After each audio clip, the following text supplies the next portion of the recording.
how to tackle the situation. Well, this is a quite close point. Yes, it is. A beautiful dive, and number 5 is out. नमस्कार, हाय, hello, स्वागत है आप सभी का हमारे इस नए प्रोग्राम जिसका नाम है स्पोर्टिंग वॉरियर्स। और इस प्रोग्राम के विषय में थोड़ी सी जानकारी आपको दे दूं कि उन सभी खिलाड़ियों का इस प्रोग्राम में हम स्वागत करेंगे, बातचीत करेंगे, जानकारी हासिल करेंगे कि क्या कुछ उन्होंने अपनी लाइफ में अचीव किया है, कैसे अचीव किया है, क्या मुश्किलें आई, क्या परेशानी आई और किस तरीके से वो लाइफ में सक्सेसफुल हुए या फिर कहीं पहुंचे, जहां भी पहुंचे क्या वो वहां खुश हैं। और ये जो पूरा ताना बाना है, इसकी वजह बड़ी सीधी सी है कि आज से 45 साल पहले हमारे क्लब यानी पेलिकन्स क्रिकेट क्लब एग्जिस्टेंस में आया था आज ही के दिन। और उसी के चलते हम ये जो पूरे एपिसोड या ये पूरा प्रोग्राम है वो डेडिकेट करते हैं उस महिला के लिए जिन्होंने एक बहुत बड़ा कंट्रीब्यूशन दिया था इस क्लब को फॉर्म करने में, जिनका नाम था लेट श्रीमती कादम्बरी वेंकटरमन। और उन्हीं की याद में हम ये नई सीरीज जो है वो शुरू कर रहे हैं। आज की हमारी सीरीज की मुख्य अतिथि हैं अर्जुन अवार्डी खो खो की बेहतरीन खिलाड़ी सारिका काले। हमारे साथ कुछ और भी मेहमान होंगे जिसमें डॉक्टर चंद्रजीत यादव जी जो कि KKFI के जॉइंट सेक्रेटरी हैं, और उनके साथ साथ श्री TV सुब्रमण्यम जो कि जनरल सेक्रेटरी हैं पेलिकन्स क्रिकेट क्लब के, और उसके साथ साथ retired director sports airport authority of India. आप सभी का स्वागत है। चलिए करते हैं आगाज। Welcome all of you to this show. I am TV Subramaniam, Secretary of Pelicans Cricket Club, which is based in Delhi. 40 years, 45th anniversary हमारा this year, and we are doing this show, Sporting Warriors, to showcase the performances and work done by various people in the field of sports. Welcome Mr. Dr. Yadav, Sarika and Anuj. And it's I still remember by the time I had retired from AI, it was in the year 2014 I retired. I was a consultant with the AI, and our chairman that time, he said that we are doing so well in sports, we are encouraging young children. Even Sindhu was with us. He said we should do a rural sport. And that time the gentleman who was in charge of sports and the secretary, Mr. Raju Dirya was our secretary, and Mr. Tomar was the in charge sports. They said, let's start it Kho as a rural sport. So that's how we started. And I was looking through old papers. I'm very happy that 2016 contract, first time Sarika came to AI along with other people. Yes. So it's really, I'm really thrilled that you have gone on to get the Arjuna Award. Generally, AI को महाराष्ट्र हरा देती थी. Only last year they won. Going forward with the show, Sporting Warriors. तो हम इस country में जितने भी स्पोर्ट्स हैं और जितने भी स्पोर्ट्स के से इन्वॉल्व लोग हैं, be it a coach, be it an administrator, be it an umpire, be it a player, इन लोगों को we want to project, because this club has come up from the grassroots level in Delhi. I myself been involved for 40 years as the secretary. Now carry on, Sudhir. You please. Sudhir happens to be one of the trainees of the club. Sir मैं 1 minute लेना चाहता हूँ। सुब्रमण्यम जी, आपने जो airport authority of India के बारे में बोला, सारिका भी 3 साल उसका कॉन्ट्रैक्ट आपके टीम के साथ था, और 3 साल वो लगातार आपके टीम के साथ खेली है। वो बहुत बड़ा अच्छा अचीवमेंट और परफॉर्मेंस उसने एयरपोर्ट की टीम से दिया है। Generally airport authority has been lucky for sportsman. Of course उनकी एबिलिटी है, बट समो क्या है कि हमारे एआई में जो भी कोई आया है ना, Sindhu came to AI, she did very well. KL Rahul came to AI, he did very well. Sanju Samson came to AI, he did well. Somjit Ghosh came to AI, he did very well. Dutee Chand came to AI, he did it well. तो मतलब बहुत sports में मतलब it's I was really very thrilled कि kho kho sport which we had introduced, उसमें से भी एक one person has come up and given got this award, this prestigious award, and it is एक मोटिवेशन है for the game itself that people will do more in the years to come. All the best, Sarika. अब मैं I'll request Sudhir to go along with the interview. Thank you. Thank you very much, sir. शुरुआत भी जो है अपने इस कार्यक्रम की महिला से की, बहुत बेहतरीन खिलाड़ी। अब आप एक ऐसे स्तर पर पहुंच चुके हो, आप अर्जुन अवार्डी हो और खो खो के इतिहास में आप दूसरे ऐसे खिलाड़ी हो। तो अब जो बच्चियां हैं जो खेलना शुरू करती हैं या जो खेल रही हैं, वो जब आपके पास आती है तो किस तरह के सवाल उनके होते हैं आपसे? जब वो मेरे पास आती है तो कहती है, दीदी आपने ये कैसे किया, आपको ये अवार्ड मिला, आप प्रैक्टिस कैसे करती हो, फिटनेस क्या क्या करती हो, डाइट क्या फॉलो करती हो, ये सब मुझे पूछती है। और हमें खेलने के लिए क्या क्या करना चाहिए। वो छोटी छोटी लड़कियां मेरे पास आती है और पूछती है कि हमें ग्राउंड पे आके क्या करना चाहिए, प्रैक्टिस कैसे करनी चाहिए, डाइट क्या फॉलो करना चाहिए, सब मुझे पूछती है। अब खो खो की वजह से इतनी बड़ी उपलब्धि आई है कि अब मेरे पास वर्ड्स नहीं है, अब बता नहीं सकती। उस खो खो के लिए बहुत ही अच्छा ग्लैमर आ चुका है अभी भी। चलिए, ग्लैमर बढ़ता रहे और ऐसे ही आप बढ़ाते रहिए। चलिए, अब जाहिर सी बात है आप यहाँ तक पहुंचे, सफर इतना आसान तो रहा नहीं होगा।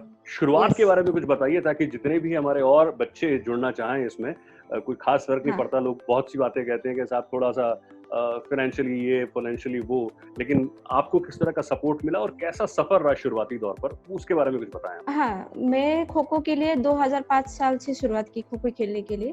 खेलते-खेलते अब मुझे 15 साल हो चुके हैं। उसी बीच में एक थोड़ा मुझे प्रॉब्लम आया कि जब मैं खेलती थी और उसमें घर का थोड़ा प्रॉब्लम था। मेरे पिताजी थे वो हैंडीकैप थे। मेरी माँ वो दूसरों के घर में जाके काम करती थी। तो मेरे मन में कुछ ऐसा चल रहा था कि करियर होता है नहीं। मैंने तो गेम जॉइन किया था, उसमें करियर हो सकता है नहीं। मेरे मन में कुछ तो चल रहा था।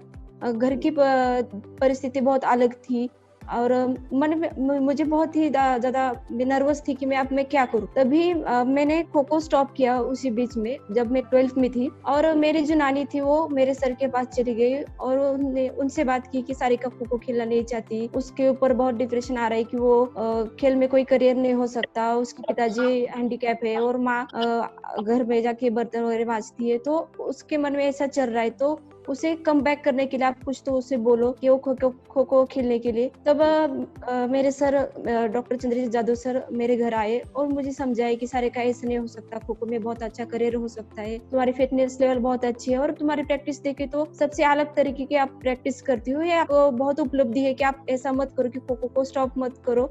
आप खो-खो खेलने के लिए स्टार्ट करो। आपको बहुत अच्छा ग्लैमर आ सकता है। आप देखा जाए तो सुधांशु मित्तल सर होंगे, मेजर त्यागी सर होंगे, उनकी बदौलत की वजह से आप खो-खो के लिए बहुत अच्छा ग्लैमर आ चुका है। अभी 35 साल के बाद खो-खो को ये अर्जुन पुरस्कार मिला, वो मेरे थ्रू मिला है। वो बहुत मेरे लिए बहुत बड़ी अपॉर्चुनिटी है और एयरपोर्ट अथॉरिटी से भी मैंने 3 साल कॉन्ट्रैक्ट बेस पे खेला था। उसमें बहुत अलग प्रकार का मुझे खेलने के लिए मिला कि एयरपोर्ट अथॉरिटी से पर मंथ मुझे 25,000 मिलते थे और थोड़ा फार पैसे मिलने के बाद मैं घर में देने लगी। थोड़ा फार डाइट जो एक प्लेयर को जो डाइट मिलना चाहिए वो मुझे मिलता नहीं था। तो मेरे मन में ऐसा चल रहा था कि एक प्लेयर को जो डाइट मिलना चाहिए वो मुझे नहीं मिलता। तो उसके वजह से मैं क्या करूँ। तब खो-खो में से थोड़ा फार पैसा आता था और उसमें से मैं थोड़ा फार डाइट लेके प्रैक्टिस करती थी। तो ये सब मेरे गुरु की वजह से आज मैं यहाँ पे दिख रही हूँ। नहीं, बिल्कुल। देखिए, गुरुओं को तो हमारे जीवन में जो किरदार रहता है और जो कंट्रीब्यूशन रहता है उसको तो हम सिर्फ प्रणाम और उनके आशीर्वाद के लिए उसके आगे हम कुछ कर नहीं सकते। लेकिन इसी दौरान कुछ और चीजें भी होती हैं जो हमारे साथ खेलते हैं, जैसे आपके साथ भी आपके टीम मेंबर्स होंगे। कोई रोचक सी ऐसी घटना जिसने आपको पूरा हिला के रख दिया कि नहीं यार, अब अच्छा इसका सिलेक्शन नहीं हुआ तो मेरा कैसे हो? कोई आपकी ऐसी सीनियर हो, कभी ऐसा कोई वाकया हुआ हो? नहीं, ऐसा कभी नहीं हुआ। मैं खेलते समय ऐसा नहीं सोचती थी कि मेरा सिलेक्शन होना चाहिए, क्यों मुझे अवार्ड मिलना चाहिए। इसी वजह से मैं नहीं खेलती थी। मैं अवार्ड और सिलेक्शन के लिए नहीं खेलती थी। कुछ समय से मैं साथ ही हूँ तो बड़ा अच्छा लग रहा है, लेकिन पूरी तरीके से महाराष्ट्र डोमिनेट करता है।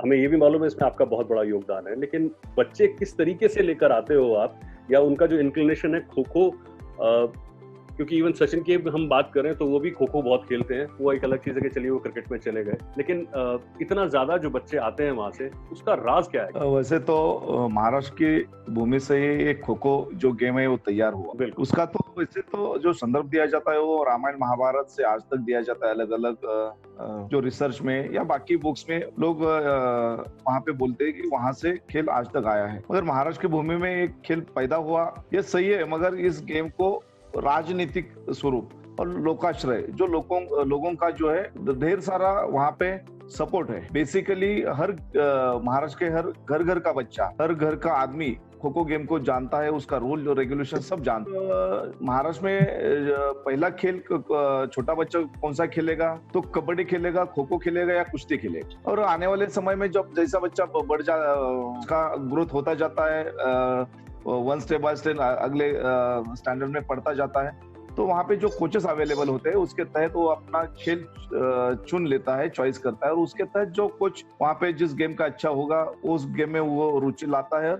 और वैसे तो महाराष्ट्र के हर जिले में, हर छोटे छोटे गांव में खो-खो के पोल आपको मिलेंगे। देखिए, हर स्कूल के सामने, हर स्कूल के ग्राउंड पे खो-खो का पोल मिलेगा। तो सबसे ज्यादा गेम कहाँ पे खेला जाता है, तो महाराष्ट्र में खेला जाता है। और सबसे ज्यादा बच्चे कौन सा गेम खेलते हैं, तो खो-खो खेलते हैं। रिसर्च के तहत प्रूव हो चुका है कि सबसे पॉपुलर गेम महाराष्ट्र में कौन सा है, या भारतवर्ष में आप सबसे ज्यादा पॉपुलर गेम कौन सा होने जा रहा है, तो खो-खो है। पहले तो क्रिकेट बोला जाता था, क्रिकेट तो पॉपुलर ही है, मगर उसके साथ इंडियन गेम कौन सा अच्छा है, तो कबड्डी और खो खो का सबसे आगे नाम लिया जाता है। ये बड़ी उपलब्धि है। बिल्कुल, और लोगों का कंट्रीब्यूशन भी काफी है वहाँ पे, क्योंकि अभी जैसे आपने असेसमेंट की बात की, तो जब हम वहाँ गए थे असेसमेंट करने के लिए, आप खैर अभी सभी जो हमारे साथ जुड़े उन लोगों को बताएंगे भी खो खो लीग के विषय में, तो वहाँ जो असेसमेंट जब हमने की थी, तो उसमें ये देखा कि लोगों का जो कंट्रीब्यूशन है वो मतलब क्रिकेट में शायद इतना शायद ना हो, लेकिन अगर आप खो खो की बात करें तो लोग खुले दिल से, चाहे फाइनेंशियली हो चाहे वैसे सपोर्ट हो, लोग खुलकर सामने आते हैं। यस, यहाँ पे महाराष्ट्र में अगर आप स्टेट चैंपियनशिप देखने आओगे या रीजनल टूर्नामेंट देखने आओगे, तो उसका जो बजट है कम से कम 30 लाख से 40 लाख से ऊपर होता है। और ये कंट्रीब्यूशन जो ऑर्गेनाइजेशन का है, उसमें नगद राशि हो, ऑर्गेनाइजेशन हो, सबका जो खर्चा है वो राजनीतिक लोग और लोगों का सपोर्ट, लोग खुद आके पैसा देते हैं कि नहीं ये खो खो का ऑर्गेनाइजेशन होने जा रहा है, तो ये मुझे मेरा 50,000 लीजिएगा, 1 लाख रुपए लीजिएगा, मेरा नाम मत कहीं भी आने दीजिएगा, मगर मैं इस खो खो को कुछ ना कुछ कंट्रीब्यूशन करना चाहता हूँ। तो इसके तहत पूरे महाराष्ट्र में जो ऑर्गेनाइजेशन है वो लोगों से ऑर्गेनाइजेशन किया जाता है।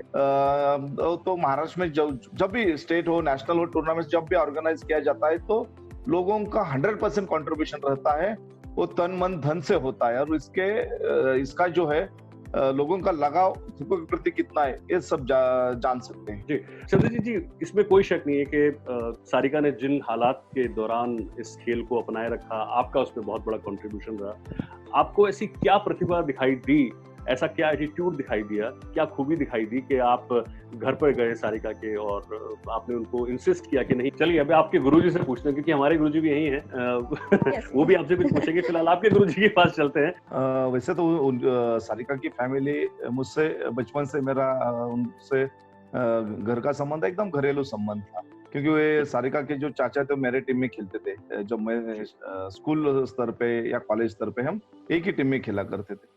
एज अ कोच जब मैंने 99 में एज अ कोच बोल के काम करना चालू कर दिया, तो पहले 2-3 साल तो बहुत मुझे कष्ट करना पड़ा। उसके बाद कई मेरे प्लेयर ने सफलता प्राप्त की।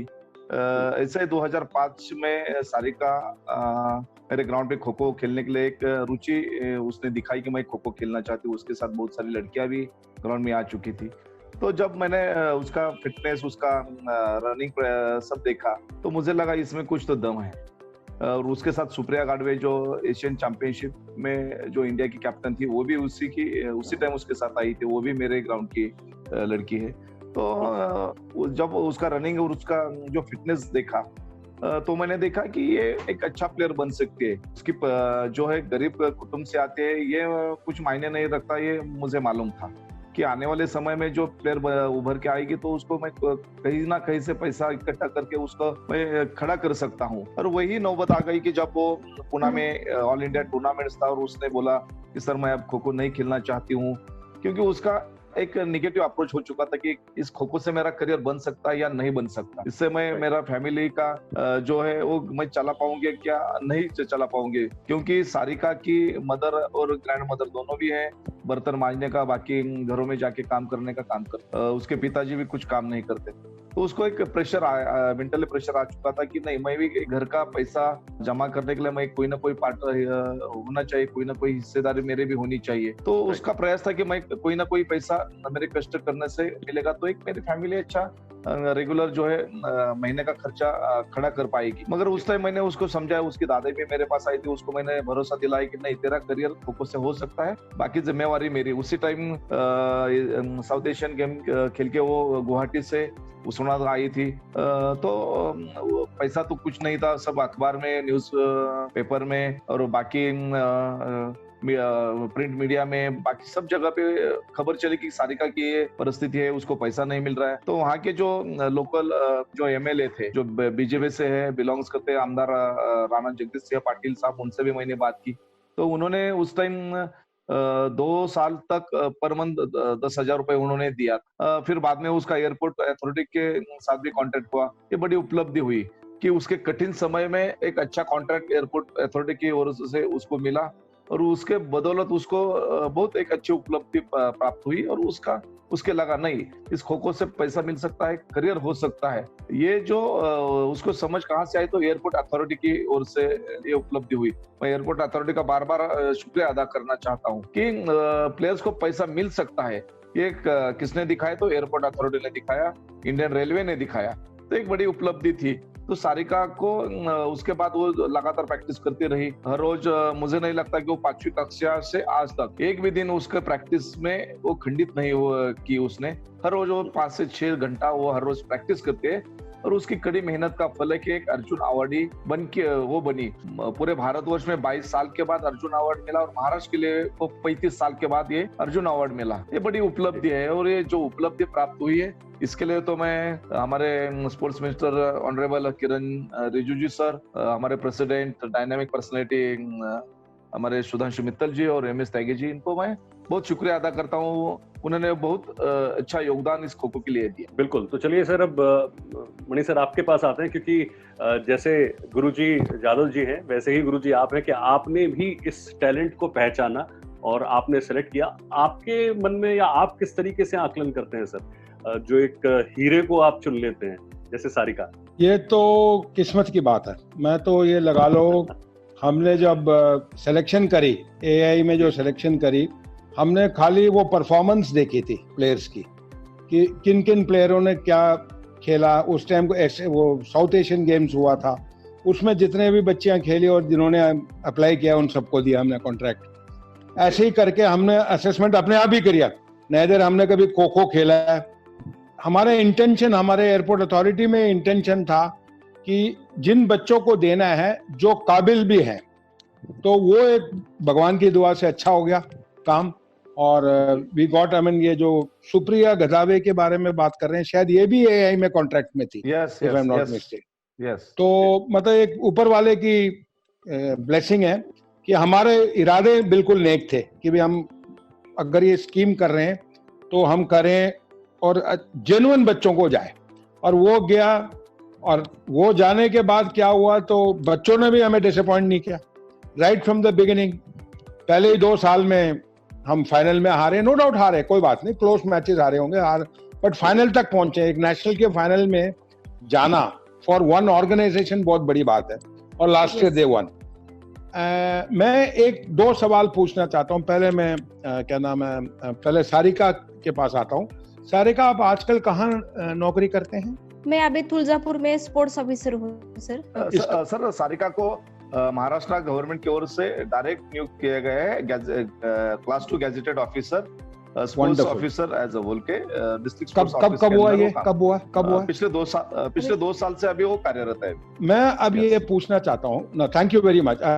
ये दोनों से मैं common question, so anyone can answer. जो मेरे को थोड़ा पता है, व्हाट लिटिल आई नो, खो का जो एम्प्लॉयमेंट, जो डायरेक्ट एम्प्लॉयमेंट की बात है, male are employed by Indian railways और पुलिस, if I'm not mistaken. Government department में कितनों ने किया मेरे को नहीं पता, I am not too sure. Maharashtra government में हैव डन। जहां तक वुमेन का खो खो है, मेरे ख्याल से पुलिस थोड़ा कर रहा है। I think police has done. Railway से भी वुमेन खो खो प्लेयर्स नहीं ले रहे हैं ना, मेरे ख्याल से। And I think airport authority was the first organization जो वुमेन खो खो को थोड़ा, मतलब मेरे ख्याल से स्कॉलरशिप या कॉन्ट्रैक्ट क्या, एम आई करेक्ट? यस।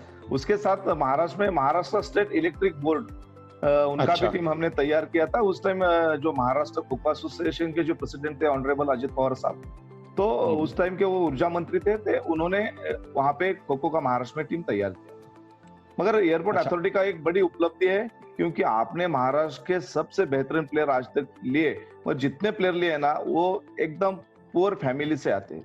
जितने भी प्लेयर्स है वहां पे, ऐश्वर्या सावंत हो, प्रियंका भोपी हो, पौर्णिमा सपकाल हो, शीतल भोर हो, जो भी बेहतरीन प्लेयर है वो बहुत ही पुअर फैमिली से। अनफॉर्चुनेटली एयरपोर्ट अथॉरिटी रिक्रूटमेंट इसलिए नहीं कर पाती क्योंकि हमारा टेक्निकल ऑर्गेनाइजेशन है, तो number of vacancies at that generally recruitment technical level में, इसीलिए नहीं कर पाए। बट हमारा मेन इनिशिएटिव यही था कि स्कॉलरशिप और कॉन्ट्रैक्ट में बच्चों को try to give them some benefit. जो अच्छे टैलेंटेड बच्चे, उनको थोड़ा, मेरे को बड़ी खुशी हुई to learn that airport authority के कॉन्ट्रैक्ट मिलने के बाद सरिका का मोटिवेशन ज्यादा हुआ। It is a very good. It is a very good thing. So that to that extent we are very happy. अब महाराष्ट्र में टैलेंट है. I think lot of kho-kho तो महाराष्ट्र, जैसे लोग कहते हैं ना, athletics is the mother of all games. मेरे ख्याल से kho-kho is also the mother if not the father of all games. क्योंकि मैंने जितने स्पोर्ट्समैन से मैंने सुना है, particularly from महाराष्ट्र, एक मंजूषा कन्वर है जो badminton national champion, I think she was a champion 4 times 6 time runner, वो कहती है मैं बचपन में खो-खो खेलती थी. तो आई बिलीव दैट खो-खो खेलने के बाद बंदा कोई भी स्पोर्ट खेल सकता है, which is a very, I think वो रिफ्लेक्सेस फास्ट हो गया एंड ऑल दैट. मैं ये पूछना चाहता हूँ, एक और क्वेश्चन है.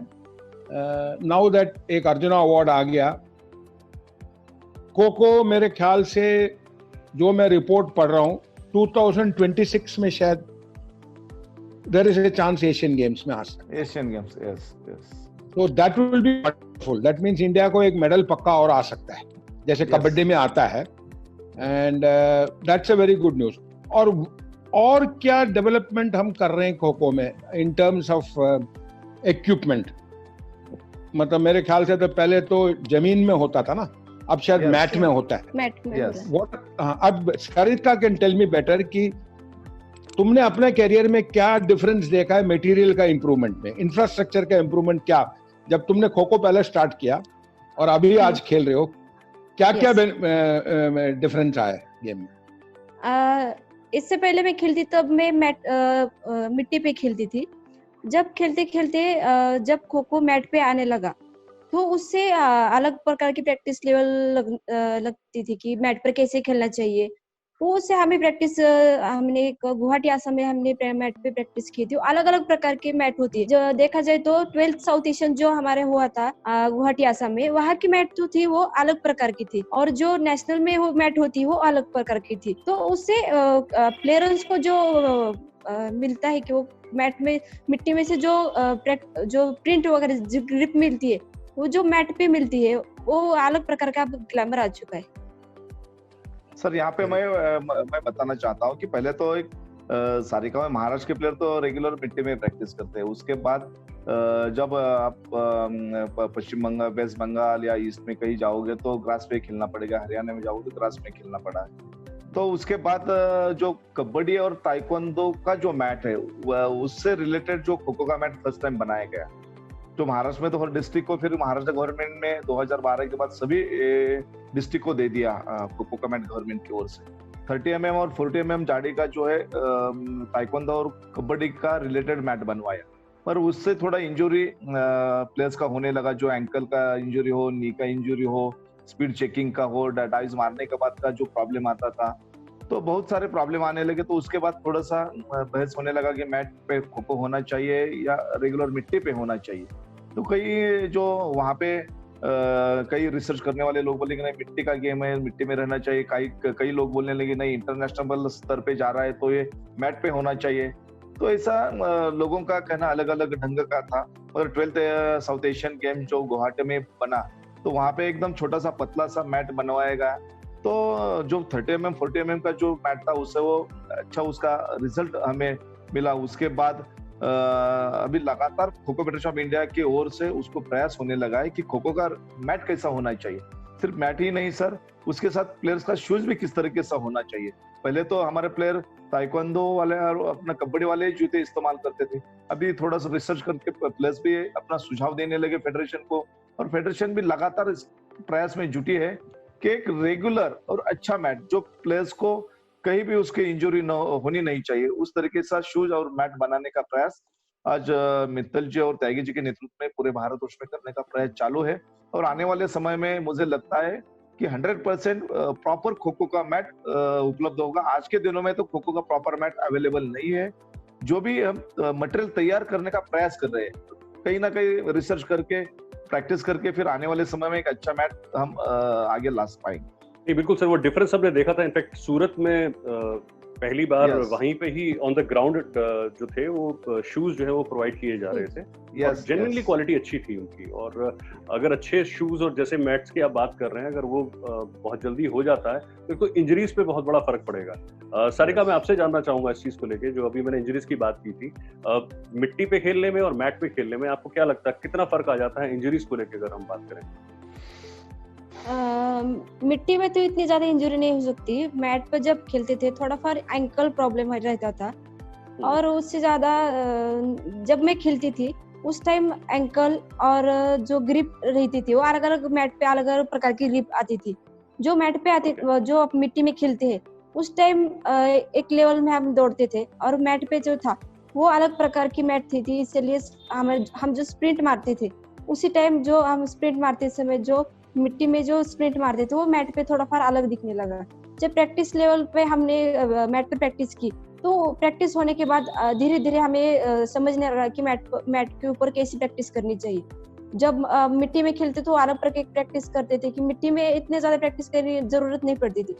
जब मैंने मैट पर खेला तो उसमें जब फर्स्ट टाइम मैं मैट पे खेली थी तो मुझे थोड़ा फार प्रैक्टिस करनी पड़ी कि मुझे भी लग रहा था कि मैट पे क्या क्या इंजरी हो सकती है, क्योंकि मैं फर्स्ट टाइम खेली थी तो खेलते समय थोड़ा फार एंकल प्रॉब्लम आता था, उससे ज्यादा कुछ प्रॉब्लम नहीं आया था। चलिए अब मगर सुधीर जी यहाँ पे सुधीर जी यहाँ पे मिट्टी और मैट का जब हम कंपैरिजन करेंगे तो वहाँ पे सबसे बड़ी तफावत जो हमें देखने को मिलती है वो पहले स्पीड के बाद स्टेमिना और ताकत, इसका बहुत बड़ा फर्क टीम के ऊपर होता है। और प्लेयर्स को मिट्टी में जैसा रेगुलर प्रैक्टिस करता है वैसा भी उसका रेगुलर प्रैक्टिस कई दिन के लिए तो मैट पे होना चाहिए तो अच्छा परफॉर्मेंस दे पाए। ब्रिलियंट, नहीं इसमें कहीं कोई शक वाली बात नहीं। चलिए अब खेल की बातें बहुत सी होगी, थोड़ा सा जरा मूवमेंट को लाइट कर लेते हैं। सारिका, महाराष्ट्र में हो ऐसा कैसे हो सकता है कि मतलब वहां पे जो फिल्म इंडस्ट्री है उससे आप मुतासर नहीं हुए, मतलब इन्फ्लुएंस नहीं हुए? कौन आपका बहुत वहां पे ऐसा लगता है कि हाँ यार ये बहुत अच्छा एक्टर है, ये बहुत अच्छी एक्ट्रेस है, ये फिल्म बहुत अच्छी है? सबसे ज्यादा तो मुझे सबसे ज्यादा फिल्म तो अभी जो कंगना रनौत की जो आई है पंगा वो अच्छी है। अच्छा। चक दी इंडिया अच्छी है, वो मैं मोटिवेशनल जो मूवी होती है वो मैं अच्छे देखती हूँ। ओके, लगान पसंद है? हाँ, वो भी बहुत पसंद है, क्रिकेट की खास तौर से मतलब स्पोर्ट्स की कोई भी अगर फिल्म हो तो वो आपको पसंद हाँ, है? वो मैं छोड़ती नहीं, वो अभी मैं देखती हूँ 100%। एक चीज और है वैसे, हमारे जितने भी एथलीट्स होते हैं या खिलाड़ी होते हैं, हमें म्यूजिक बहुत पसंद है। जादव जी गलत तो नहीं कह रहा? नहीं म्यूजिक एकदम सही है।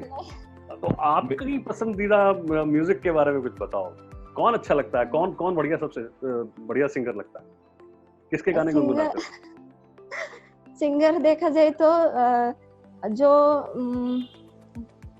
अलका याग्निक है उसका सिंगर अच्छा। मुझे बहुत अच्छा लगता है। कोई उसका बढ़िया सा गाना सुनाओ भाई, पता तो चले कि हम खिलाड़ी जो है मल्टी टैलेंटेड होते हैं। मैं इतना अच्छा नहीं गा सकती। खिलाड़ी तो दिल से गाता है। सुनो ना, जब मैं प्लेन में जा रही थी, सर भी मेरे साथ थे, हम मुझे लगता है साउथ एशियन खेल के आई थी, उसी टाइम प्लेन में अलका याग्निक जी थी हमारे साथ। तो बहुत उस टाइम हमने उनसे बातचीत की, फोटो वगैरह निकाले, वो बहुत बड़े वो दिन मेरे लिए बहुत बड़ा था कि सिंगर एक उस प्लेन में था और उसी प्लेन में मैं थी। देखिए फिर बात तो अधूरी फिर भी रह गई ना, अगर वो आपको इतनी पसंद थी, आप प्लेन में एक साथ थी, उनका कोई ऐसा गाना जो आपको दिल के बहुत करीब हो, कुछ हल्का फुल्का गुना दीजिए। देखिए गुरु बैठे हैं, ऐसी कोई दिक्कत नहीं है, गुरुओं से शर्माया नहीं जाता। नहीं, शर्मा नहीं रही हो, पर तो गाइए कैसे थोड़े से कुछ शब्द गुनगुनाइए। एक मिनट गुनगुनाती हूँ। हाँ बिल्कुल बिल्कुल, इंतजार कर रहे हैं। वो प्रैक्टिस करने लगे म्यूट। हाँ वही म्यूट करके प्रैक्टिस हो रही थी। एक मिनट सर, मैं म्यूट करके गाती हूँ। फिर हमें कैसे सुनाई देगा? बाद में वो मैं अनम्यूट करती हूँ। वैसे ये खूबी होती है मेरे ख्याल से, ज्यादा जहाँ तक मेरा अंदाजा, गुनगुनाना तो एक खिलाड़ी की मतलब फेवरेट जो है पास टाइम रहता है हमेशा। और उसका जो प्रेशर है ना गेम का, मैच का, वो प्रेशर अपने आप कम हो जाता है। नहीं बिल्कुल, आप बिल्कुल सही कह रहे हैं दोस्त। हमारे म्यूजिक जो है इतना तगड़ा स्ट्रेस बस्टर है, मतलब कभी भी आपको अगर रिलैक्स होना है, सर मैं गलत तो नहीं कह रहा हूँ, म्यूजिक तो रुला भी सकता है और नचा भी सकता है। मणि सर अभी हाल ही में उन्होंने गाना भी रिकॉर्ड किया है। हाँ, मैं कह रहा था, ये एक वेस्ट इंडीज क्रिकेटर था लॉरेंस रो, जिसका कैरियर जल्दी खत्म हो गया बिकॉज ऑफ आई प्रॉब्लम। तो वो बैटिंग करते वक्त विजिल करता था, so it's a form of music only ना. जी, तो बहुत मतलब बढ़िया। इवन प्लेइंग बैटिंग करते वक्त विजिल कर रहा है तो उसका मतलब स्ट्रेस को रिलीव कर रहा है ना. हाँ, महाराष्ट्र के हो तो लता मंगेशकर के फैन भी होंगे. चलो अब सरिका को सुनते हैं. हाँ, मैं लता मंगेशकर जी का एक सॉन्ग बताना चाहती हूँ, बोलना चाहती हूँ. हाँ, ए मेरे वतन के लोगो, जरा आँख में भर लो पानी. बस सर. चलो गुड गुड वेरी गुड. इतना ही बहुत है, बहुत बढ़िया. सारिका, मैंने अभी उनको बताया कि जब अवार्ड फंक्शन था और 29 को हाँ, 20 सर, हम सुना. टहलने गए तो मैंने लता दीदी का घर दिखाया था वहां जाके. Yes yes yes. चलिए, तो Even- अब बहुत ज्यादा समय तो बचा नहीं है हमारे पास, तो अब सर रैप करने से पहले आपके सारिका से हम कुछ और जानकारी हासिल कर लेते हैं. सारिका, आगे का जो फ्यूचर है भविष्य में, क्या कुछ प्लान है और क्या कुछ कंट्रीब्यूशन आप वापस खो खो को भी देना चाहोगे? हाँ, अभी मुझे एक बात बताना चाहती हूँ. जब मैं दिल्ली गई थी, वहाँ पे मुझे एक क्वेश्चन पूछा था मीडिया की वजह से कि आप 15 लाख रुपए आपको जो मिल रहे हैं अमाउंट, तो उससे आप क्या करेंगे. तो मेरे मन में बहुत सारी क्वेश्चन चल रही थी कि अब मैं आंसर क्या दूं. जो अब मैं आपको बताना चाहती हूँ कि जो मुझे डाइट मेरे टाइम नहीं मिलता था, जो मेरे ग्राउंड पे जो लड़कियां प्रैक्टिस करने आती है, मैं उस मेरे पैसे में से उनको डाइट मिलने के लिए मैं उनको पैसे देना चाहती हूँ. ये सब मैं आपको बताना चाहती हूँ. और देखा जाए तो अभी मैं खो खो के लिए मेरे जो गुरु है डॉक्टर चंद्रजीत जादव सर, इनका मैं मोटिवेशन लेके प्लेयर को अच्छा गाइडेंस देने के लिए, अच्छे प्रकार का कोच बनने के लिए मैं प्रयास करूंगी आगे जाके. बहुत बढ़िया सारिका, बिल्कुल हमारी तहे दिल से आपके लिए दुआ रहेगी कि आप भविष्य को लेके जो भी सोच रही हैं उसमें आप ऐसे ही सफलता प्राप्त करें. सुधीर जी, सारिका की एक बड़ी उपलब्धि है, जैसे उसको नौकरी लगी पिछले 2 साल से एज ए गवर्नमेंट में क्लास 2 ऑफिसर बोल के काम करते हैं. उसका जो पेमेंट आता है, पेमेंट में से 10% रकम जो है जो गरीब प्लेयर है उनके डाइट के लिए वो खर्चा करते हैं. एक बड़ी उपलब्धि है और उसको लगता है कि नहीं, मैं इस खो खो के लिए मुझे कुछ ना कुछ करना है, मैं इसका कुछ ना कुछ देना लगती हूँ कि मैं इस खो खो को मेरी ओर से मैं जितना दे सकूं उतना देने का उसका प्रयास है. जब तक एक्स प्लेयर इस खो खो को बढ़ावा नहीं देंगे, कुछ ना कुछ देने का प्रयास नहीं करेंगे, तब तक खो खो आगे नहीं जाएगा. तो जो एक्स प्लेयर है तो उनको मैं हमेशा रिक्वेस्ट करता हूँ, आप खो खो को कुछ ना कुछ देने का प्रयास करो. As a coaching, as a कोई सपोर्टर, कुछ भी भूमिका में है वो सपोर्ट कर सकते हैं. बिल्कुल बिल्कुल डॉक्टर चंद्रजीत यादव जी, आप बिल्कुल 100% सही कह रहे हैं. जिस खेल ने आपको इतना दिया उसका इतना हक तो बनता है कि पलटकर आप उसको कुछ वापस योगदान दें. आपका भी बहुत बहुत धन्यवाद. सारिका, आपका भी बहुत धन्यवाद. सर, हम इस कार्यक्रम को समापन की तरफ ले चले हैं, तो आखिर में अगर आप 2 शब्द कहना चाहें तो सर. बहुत बढ़िया लगा हमारा जो ये पहला एपिसोड हुआ, बड़ा informal episode and I think very successful one. Thankful to Sarika and to doctor Jadhav sahab, आपकी बहुत बहुत बधाई हो कि आप खो खो के लिए इतना कर रहे हो for a rural sport. And today Sarika has done you proud. बाकी प्लेयर्स भी अर्जुन अवार्ड मिलेगा and I am hopeful in the future that kho kho will come up to some level. हम एशियन गेम्स 2026 में उम्मीद करते हैं कि खो खो आए और बहुत से सारे कंट्रीज और खो खो खेले. And thank you very much on behalf of pelicans cricket club. हमारा ये फर्स्ट प्रोग्राम स्पोर्टिंग वॉरियर्स में आप अपीयर होने के लिए thank you very much. Thank you very much. हमारी पहली sporting warrior Sarika, thank you very much. And Yadav साहब, once again thank you Mani sir. तो आज के लिए फिलहाल